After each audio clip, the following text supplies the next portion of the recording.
Hello সবাইকে, আমার আজকের রেসিপি হায়দ্রাবাদি চিকেন। হায়দ্রাবাদি রান্নার পদ্ধতি এবং হায়দ্রাবাদি রান্নার টেস্ট আমার ভীষণ ভালো লাগে।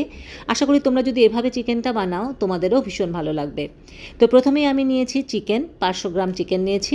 এবার চিকেন ম্যারিনেশনের আগে কুচি করে কাটা পেঁয়াজ আমি গরম তেলে লাল করে ভেজে নিয়েছি। এবারে চিকেন ম্যারিনেট করব, তার জন্য চিকেনের মধ্যে দিয়েছি হলুদ গুঁড়ো, ধনে গুঁড়ো, লঙ্কার গুঁড়ো, পেঁয়াজ ভাজা দিয়েছি, টক দই দিয়েছি, ধনেপাতা পুদিনা পাতা কুচি আর আদা রসুনের পেস্ট। খুব ভালো করে মেখে 1 ঘন্টার জন্য রেস্টে রেখেছি, এতে চিকেন নরম হবে। এবার একটা মশলা বানাবো, তার জন্য নিয়েছি 1 চামচ গোটা ধনে, 1/2 চামচ গোটা জিরে, 3-4টে এলাচ নিয়েছি, একটু জয়িত্রী, গোলমরিচ আর শুকনো লঙ্কা ভালো করে রোস্ট করে গুঁড়ো করে রেখেছি। এবারে কড়াইতে তেল গরম করেছি, জিরে ফোড়ন দিয়েছি অল্প পেঁয়াজ, আর পেঁয়াজ অল্প করে ভেজে নিয়েছি। তারপরে ম্যারিনেট করা চিকেন আর বাটি ধোয়া জল দিয়ে চিকেনটা ভালো মতো কষিয়ে নিয়েছি। মোটামুটি চিকেন কষানো হয়ে এলে যে মশলাটা গুঁড়ো করে রেখেছিলাম তার 2 চামচ দিয়ে আবারও খুব ভালো করে মিডিয়াম আঁচে চিকেন আমি রান্না করে নিয়েছি। দিয়েছি স্বাদ মতন লবণ। এবারে চিকেন থেকে একদম তেল বের হয়ে এলে পরে গরম জল দিয়ে চিকেনটা আমি রান্না করে নিয়েছি।